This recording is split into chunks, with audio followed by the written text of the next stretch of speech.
All right, good morning once again. Good to see everybody here. We've been going through the New Testament verse by verse, and we are in the book of Acts in our study, in our verse by verse study. And one thing that we've noted as we've been going through Acts is how often the resurrection is mentioned by the early eyewitnesses. It was the resurrection of Christ that really brought power to and validity to the Christian faith early on in Jerusalem, there within those first few short years right after Jesus' resurrection. And I really made a promise to you guys a few weeks ago that we would do a study on the evidences for the resurrection, because I made the observation that sometimes we might feel as though the resurrection of Christ isn't really something that we can use to give evidence for the Christian faith, because none of us actually saw Jesus risen from the dead, nor do we have, as they did in the first century, people that they could point to who are eyewitnesses to the resurrection of Christ. And it might be that perhaps even the whole idea of the resurrection of Christ is kind of pushed to the side. When sharing our faith, we focus a lot on the death of Christ, the crucifixion of Christ, and what that means for us as far as salvation and eternal life and things like that. And those are all important things and things we should bring up as we share our faith with others. But I would like for us to once again resuscitate or resurrect, to use the pun, resurrect this idea of using the resurrection of Christ as one of our main drivers for sharing our faith with other people as we talk about this faith that we've had in connection to Christ. And we're going to be going over a lot of historical information. A lot of it's going to be things drawn from extra biblical sources. And we're going to be going through it quite thoroughly. I wanted to give a robust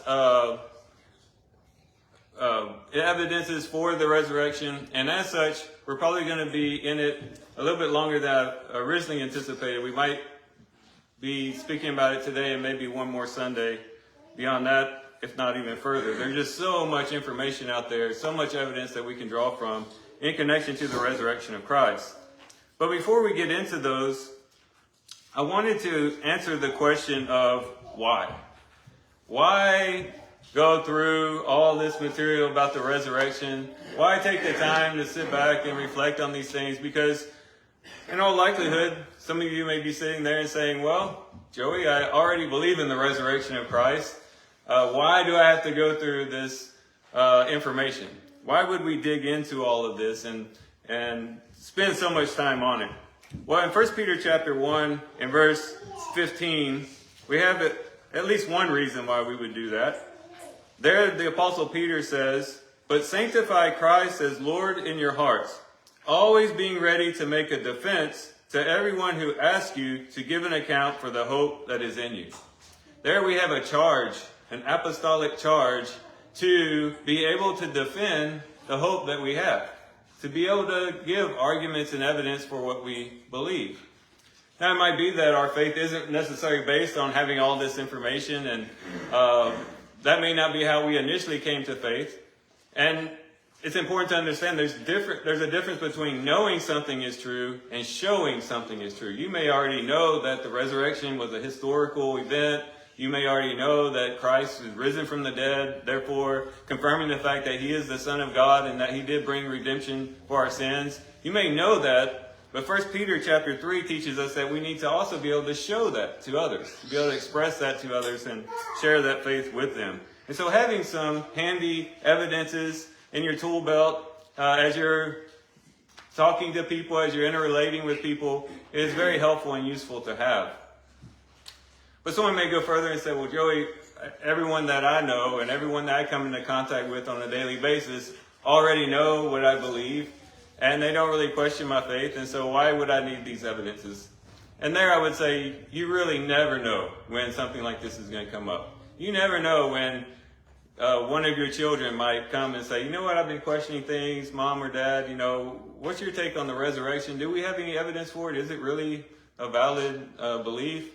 Or your grandchildren, as they grow up into maturity, they might start asking you questions. Or someone just out of the blue that you're having a conversation with might bring it up. And so it's always good to have something handy to where you can give them something up front that can give them at least some seed for thought as you talk about those things. And so that would be one of the primary reasons why we would want to study like this, so that we can give a defense for the hope that is within us. And our hope is really grounded in the resurrection of Christ. Which brings us to the next point. Another reason why we would want to study this so thoroughly is because it is the resurrection of Christ that is the core of the Christian faith. If someone were to ask you, what is the one fact, what is the one historical fact or the one concept or the one idea upon which all of Christianity hangs, what would you say? Well, the Apostle Paul in 1 Corinthians chapter 15 would say it's the resurrection of Christ. It's the resurrection that our whole theology, our whole belief system, our whole practice, everything that we do as Christians, everything that we believe hangs on the resurrection of Christ. And so it's very, very important. In 1 Corinthians chapter 15, starting in verse 13, it says, "But if there is no resurrection of the dead, not even Christ has been raised. And if Christ has not been raised, then our preaching is vain, your faith is also in vain.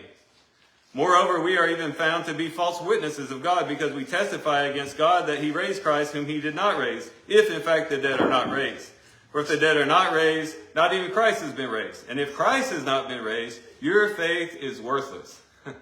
So the Apostle Paul says, this one thing, the resurrection of Christ, you take that away, your faith is vain, which means it's empty, it's pointless, and also it's worthless. It's not to be valued at all. And then he'd go on to say, why are we suffering so much for Christ if the resurrection isn't true? All that is worthless. All that is useless if Christ hasn't been risen from the dead. And so this is another reason why we would really want to ground ourselves in the evidences of the resurrection of Christ, because that is the groundwork upon which everything that we believe and everything that we do is built.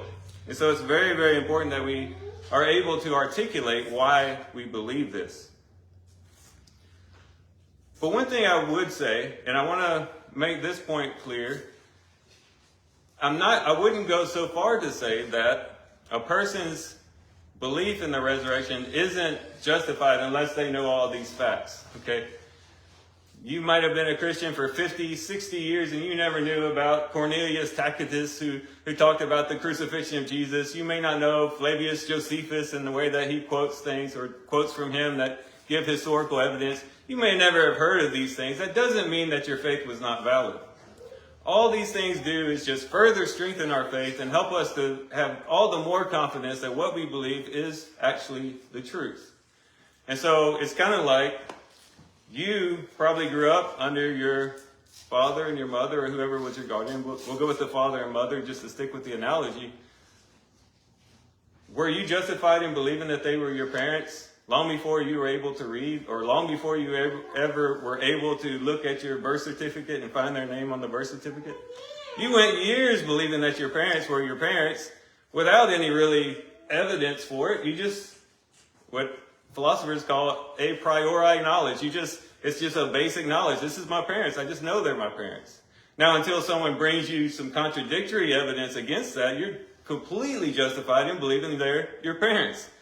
I don't think I even saw my birth certificate until I started trying to get a driver's license or was a teenager. But all my life I knew that they were, in fact, my parents. And I was justified in believing that because of my experience with them. The same thing is true with God. The same thing is true with Jesus. Because we've seen the power of Christ in our lives, because we've walked under the awareness of his presence, because he has drawn near to us, because we have a relationship with him, that in and of itself is testimony to the truths of the Christian faith. But these evidence just further strengthen that. So I wanted to make that point clear. So with that being said, now we'll take a look at some of these evidences for the resurrection of Christ. And there's kind of an easy way to remember these, because, you get talking to somebody and you're getting into a conversation and inevitably probably you're going to draw a blank, and it's kind of difficult to start trying to pull together all these things. So people a lot smarter than me have come with a very easy way to come up with the evidences for the resurrection. And it's called the 5 E's of the resurrection. E for evidence, but then there's 5 E's within that. And you can think of each of these E's as something for one of your fingers. For one, the execution. We'll talk about that one today in detail.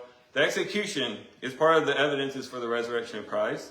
The empty tomb is also great evidence for the resurrection of Christ, and is a part of the evidence for the resurrection of Christ. Eyewitnesses is very important as well. The early records that we have, very, very significant. Well, I don't want to get into it now, but it's very important that the early records are very important. And then the emergence of the church. The best explanation for the explosive emergence of the church is that Jesus Christ truly was risen from the dead. It's the most likely explanation for that phenomenon. So the execution, the empty tomb, the eyewitnesses, the early records, and the emergence of the church. These are the 5 E's of the resurrection. As mentioned before, we're probably not going to get through all of these, so if it gets to be, time and we've only gone through one of them, don't think, okay, we're going to be here 5 more hours. I'm going to try to spread this out. I'm going to be a good steward of you guys' time, and hopefully we'll get through this material. If it takes us 1, 2, 3 Sundays, we'll get through it one way or the other. All right, so as mentioned, the first evidence that we have in this cumulative case for the resurrection of Christ is the execution. You say, what does the execution have to do with resurrection? That's a totally different category, isn't it? Evidences that Jesus was crucified. Well, without death, you can't have a resurrection. Okay, so that kind of goes hand in hand. So if someone can prove that Jesus was never crucified, and that when he was hung on the cross, he didn't actually ever die, which is called the swoon theory, we'll talk about in a moment. But if a person can prove that Jesus perhaps didn't die at all, but that somehow he was just resuscitated 3 days later, was he truly resurrected, or did it just appear like he was resurrected? So this becomes a very important point and very foundational. He had to die in order to be truly resurrected by definition.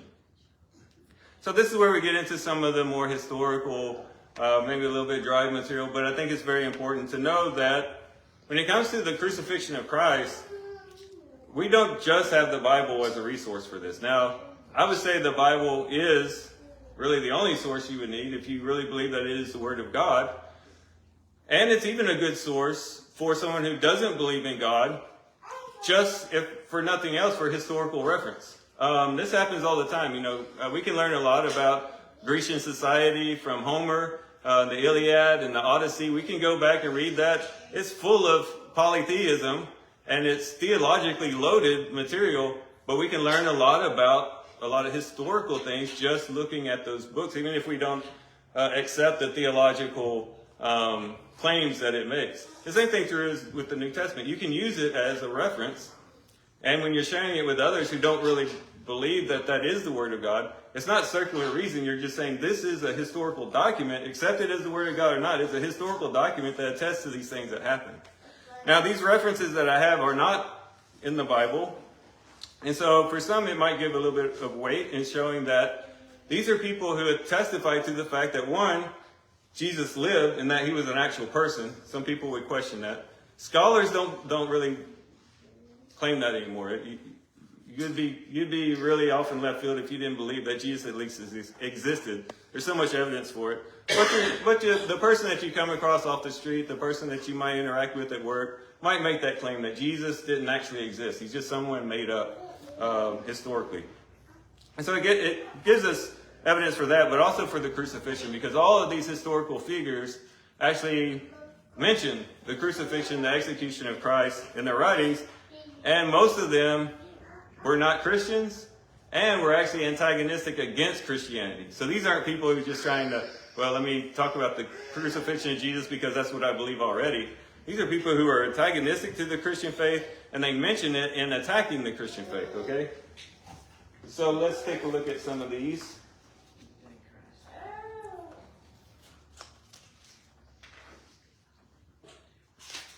All right, so we have Cornelius Tacitus. He was from the 1st century, so he lived around the time that all these things were taking place. And here we have a quote from him. In one of his writings, it says, Christus, which is referring to Christ, the Greek way of saying Christ. He says, the founder of the name was put to death by Pontius Pilate, procurator of Judea in the reign of Tiberius. but the pernicious superstition, this is where his skepticism against Christianity comes out, but he says, but the pernicious superstition represented for a time broke out again, not only through Judea, where the mischief originated, but through the city of Rome also. So here's a response to how Christianity spread into Rome. But he mentions that Jesus was put to death, and it was under the rule of Pontius Pilate, which is what the scriptures teach, and that it happened in the time of the procurator of Judea, Tiberius. And so this is all consistent with the biblical record, but here you have someone antagonistic to the Christian faith, giving validity to those very facts. Then you have Lucian of Samosata. He also mentions this. He says, the man was crucified in Palestine because he introduced this new cult into the world. Again, some skepticism there, but nonetheless, he says, furthermore, their first lawgiver, talking about Christ, persuaded them that they were all brothers, one of another, after they had transgressed once for all by denying the Greek gods and by worshiping that crucified sophist, talking about Jesus, mentions that he was crucified himself and living under his laws. So here he's talking about Christians, pledging allegiance to this crucified sophist. Then Flavius Josephus, he's probably the more famous out of all of these. He's a Jewish historian. As far as we know, he was not a Christian. So he too is not necessarily, he was a little bit more open to the Christian faith, but he wasn't technically a Christian as far as we know. But anyways, he says, he was the Christ. And when Pilate, at the suggestion of the principal men among us, had condemned him to the cross, those that loved him at the first did not forsake him. So a Jewish historian who lived in the first century at the time all these events happened mentioned that Jesus was crucified when Pilate put him to death on the cross, or had him put to death on the cross. There's a letter by Mara bar Serafian that mentions these things as well. And here he's talking about how putting to death a religious leader doesn't really help. All it does really is bring upon you the condemnation of the gods. But he mentions Christ among these religious leaders. He says, what advantage did the Athenians gain from putting Socrates to death? Famine and plague came upon them as a judgment for their crime. What advantage did the men of Samos gain from burning Pythagoras? In a moment their land was covered with sand. What advantage did the Jews gain from executing their wise king? It was just after that their kingdom was abolished, talking about the destruction of Jerusalem that happened almost 40 years later after crucifixion of Christ. God justly avenged these wise men. The Athenians died of hunger. The Samians were overwhelmed by the sea. The Jews ruined and driven from their land, living complete dispersion. But Socrates did not die for good. He lived on in the teaching of Plato. Pythagoras did not die for good. He lived in the statue of Hera. Nor did the wise king die for good. He lived on in the teaching which he had given. So, again, time and time again, I'm not even giving you all of the quotes. Time and time again, we see historical figures, again, antagonistic to the Christian faith, actually testifying to these things that we take to be true in the execution of Christ and the death of Christ. So I think both looking at it biblically but also extra biblically, we can see that there is a lot of evidence to the crucifixion of Christ. In the first century, not only Christians believed it, Jewish people believed it, as Josephus did. Roman people believed it, as we saw from those other quotes. And so this can be seen as a historical fact. Jesus was crucified on the cross. He was executed under the sight of Pilate. So now that brings us to the next question. Now that we've got that settled, well, what if it just appeared that he died? Okay, maybe people were fooled. Maybe this was some type of hoax. Maybe Jesus was just fainted or went into a coma. Or maybe Jesus, when they gave him the sponge with the sour wine, maybe it was some type of drug that made him pass out, and then 3 days later he woke up and everyone thought that he was resurrected. Maybe, yes, everyone attested to the fact that he was crucified, but maybe it was all a hoax or a misunderstanding of what had happened. And so this has been commonly known as the swoon theory. That is, that Jesus just kind of went unconscious but then resuscitated in the tomb and everyone thought that he was resurrected. Well, in order to counteract this argument, we have to see, was Jesus actually really dead? Would Jesus have been dead when he was placed in the tomb? And would it be feasible that he would survive 3 days in a cold, dark, damp tomb when he was in such medically critical condition? In Lee Strobel's book, The Case for Easter, Alexander Metherall, MD, PhD, speaks of Jesus' condition in the garden. And it's also in Lee Strobel's book, The Case for Christ, where he interviews Metherall. But I won't read the quote I was going to, but I'll just explain. What he says is that, for one, the sweat of drops of blood that Jesus experienced in the garden is an actual medical condition. It's rare, but it can actually take place. A person can be under such psychological stress that it can cause their blood vessels to burst. You won't bleed a whole lot, but it will cause them to burst. Now, how that's connected to the execution is that he also goes on to say that also would make the skin very, very sensitive when he was being scourged, and very, very sensitive when he was being crucified. And so it kind of was a setup for the future sufferings that he would have underwent when he was actually crucified. And so that does play a part in this whole idea of him actually dying while he was on the cross. But then we also have the flogging of Christ. And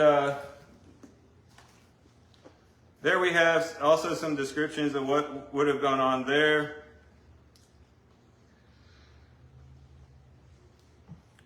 Let's see.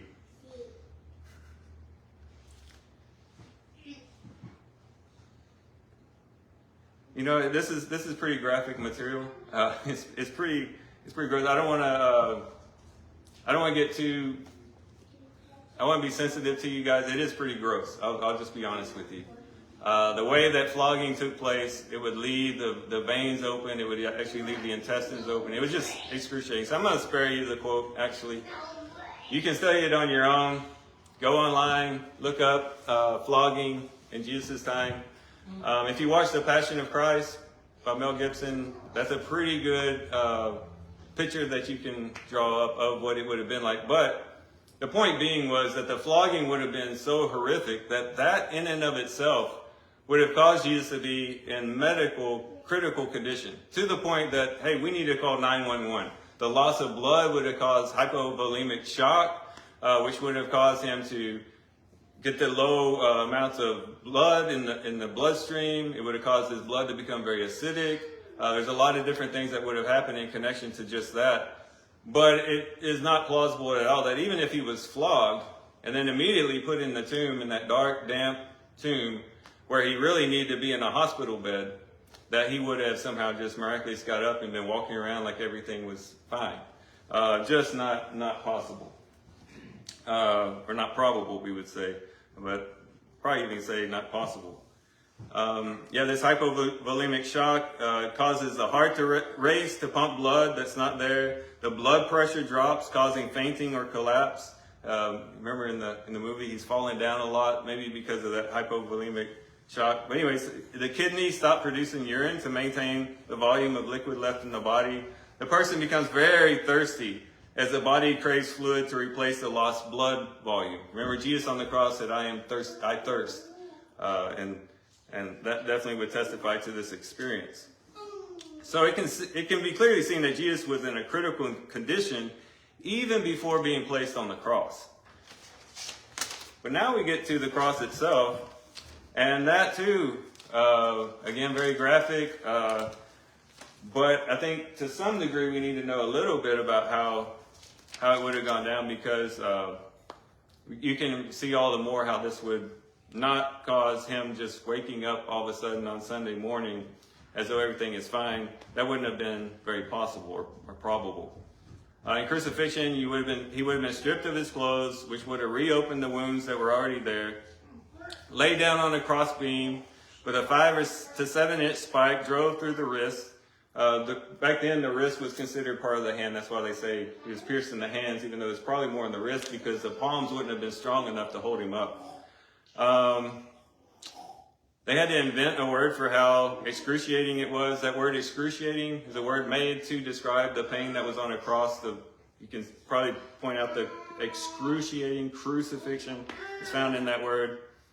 They'd be placed on a vertical beam, which would have caused a 6-inch stretch in the arm, causing both shoulders to be dislocated. This has been mathematically proven, which proves Psalm 22, where it says, "My bones are out of joint." After all this anguish, he would have certainly died. And then you had the soldiers coming up. And think about it, these soldiers were professional, known that someone was dead. And so when they went up to him and they pierced his side to confirm that he was dead, if anyone would have known back then that he was dead, it would have been these soldiers. Okay, they confirmed that he died. The cause of death, of course, people have looked back on the cross, knowing from modern medicine, what exactly happened, what would have actually caused his death. And they say probably asphyxiation. Whenever you're on the cross, you had to kind of push yourself up to inhale. And when you went down, you couldn't breathe anymore. So you had to keep doing that over and over until you just were completely exhausted. And then you would die of asphyxiation. The nail through the foot would have worked its way to the tarsal bones. Very painful situation. It would have caused respiratory acidosis, may have been the cause of his death. The lack of oxygen causing the carbon dioxide in the blood to dissolve as carbonic acid, causing the blood to become more acidic, which led to an irregular heartbeat. The rapid heartbeat would have been an indicator to Jesus that he was about to die, so he could say, "Lord, into your hands I commit my spirit." So that's looking at it medically. I think Jesus actually gave up his spirit, but medically they say he could have said that. He could have known that he was about to die because his heart would have been beating rapidly, and that would have been an indicator to him that I'm about to die. Father, I commend to you my spirit. The hypovolemic shock would have caused fluid to build in the membrane around the heart, pericardial effusion it's called, and around the lungs called pleural effusion. So that explains why when they pierced his side, blood and water came out, or this clear liquid that would have looked like water would have came out. And so all of this happening to Jesus, is it really possible that, he just passed out, or even if he was drugged and was put into a coma or something like that, the fact that he was in a tomb, no medical assistance, no IVs, no blood transfusion, nothing going on, just sitting in a tomb, that he would actually then be able to get up and walk around and talk to people and interact with people? Not very likely. We have to ask ourselves, what is the most likely scenario? And I think based on the evidence that we have, medically and historically, we have to believe that, yes, he actually died. And that's the starting point. Again, if he didn't die, he couldn't be resurrected, because by definition, resurrection is rising from the dead. So now we get to the second E, the empty tomb. So having confirmed the fact that Jesus was truly dead, now what? All right, so he died. That's all fine and well, but what does that have to do ultimately with the resurrection? Yes, it is necessary for a resurrection to occur, but it doesn't necessarily prove that he was actually resurrected. So that's where we have to go further, and the empty tomb kind of helps us with this. Now, normal practice, and sometimes this might get brought up in conversation, especially someone who's done their research. Normal practice of a crucifixion back then, it is true, by the Romans, was that they would leave the person hanging on the cross. Sometimes for weeks. They just leave the body up there, kind of as a, okay, this is what you're going to get if you defy us, right? As a sign of what happens to a person who acts unlawfully. However, that doesn't mean that happens all the time. It doesn't mean that, it was impossible for that ever to not happen. Matter of fact, in Josephus, on page 25 of this book, we have a quote from Josephus, who actually came across some people in a particular village who were crucified. And Josephus felt bad for them, to the point that he was brought to tears, and he requested that their bodies be taken down, and he was granted that request. So there's an example, a historical example, of someone requesting the body of someone who's crucified and that being granted. So it's not beyond the realm of possibility. Even though it was common practice for Romans to keep someone on the cross, it wasn't beyond the realm of possibility for him to be taken down. Especially if the Jewish people were doing it for religious reasons, like not violating the Sabbath. We could definitely see the Roman leaders allowing them to do that for that purpose. But then think about this, okay? So did Christians make up the fact that Jesus was buried in Joseph of Arimathea's tomb? And we have to say no. Because that's a common objection too. They say, well, he just got lost in the shuffle. Like, well, they didn't know where he was laid. The women were confused. They didn't know exactly where he was, and they just assumed that he was gone, and thus the empty tomb. But Joseph of Arimathea, if they were going to say that he was buried anywhere, Joseph of Arimathea would not have been a good candidate for that. The Christian antagonistic relationship with the Jewish leaders, keep in mind that Joseph of Arimathea was a part of the Jewish council. He was one of the Jewish leaders that would have been a part of that group that were antagonistic against Christ, although he himself was not antagonistic. But it doesn't seem likely that they would choose someone among those leaders to be the person who would have given this tomb. And they wouldn't have made up a specific member of a specific group if it wasn't true. In other words, if they're just making up, oh yeah, he was placed in Joseph of Arimathea's tomb, it would have been too easily disproven. Right? It would have been easier if they were going to make up that Jesus was resurrected to say, oh, well, he was buried somewhere where you don't know about in some obscure tomb and you can't check it out. You can't go back and verify. No, they lay it out there. Joseph of Arimathea, it's in the garden. Go check it out. Everyone knows where this tomb is. Everyone knows who Joseph of Arimathea is. This was very much something that could have been verified by any inquirer who wanted to see if what they were saying was true. And also there's no competing burial traditions. In the first century, you don't read of anyone going up and saying, no, he wasn't buried in Joseph of Arimathea's tomb. No, actually, I saw him buried over here. You have no one contradicting that in the first century. There is not one historical document or writing or letter that even suggests that that was even questioned, that he was placed in the tomb of Joseph of Arimathea. If someone wants to say that that wasn't true and that Jesus' body was lost, give the evidence for that. Now the burden of evidence is on you, because this has been what has been accepted historically. Then also, given his prestige and popularity, Jesus' tomb would have been very much identifiable. So knowing that this was a prestigious man, his tomb was there where everyone knew it, goes against this idea that the women just kind of got confused with where it was and didn't know where to go. This would have been a very identifiable tomb. It would have made it very easy to disprove the Christian claims simply by looking to the tomb, as we mentioned. So now let's look at the tomb itself.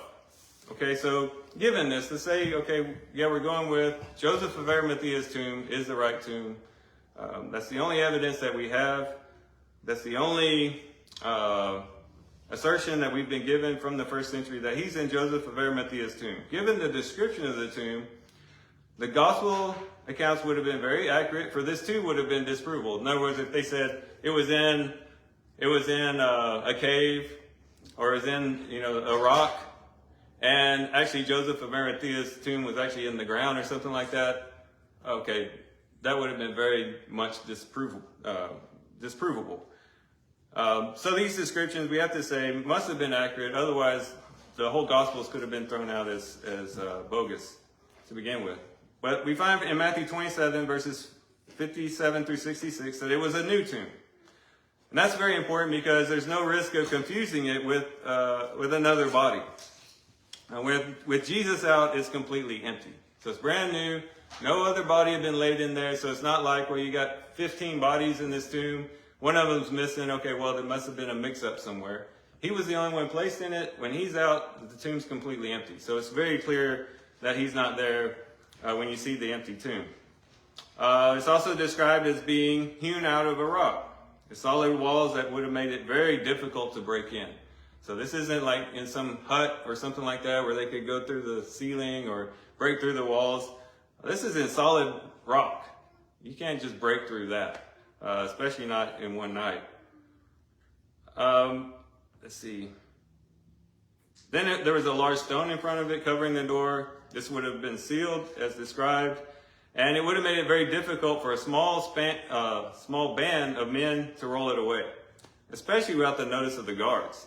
This place was covered with Roman soldiers. You really think that they could just sneak in there? These Roman soldiers were charged with their life to guard the tomb. If you were put in charge to guard something and you didn't guard it, that meant your life.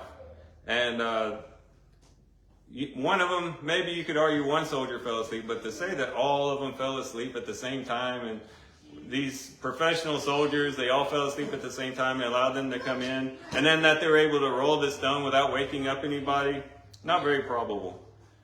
It was also, oh, by the way, this idea of it being in this rock, and then the fact that it's also sealed off, meant that there wasn't much oxygen in the tomb. So if Jesus is in medical critical condition, and he's put in a tomb that's sealed off with no oxygen, is it really likely that in that condition that he would just wake up and come out of a coma or something like that? Again, not very likely.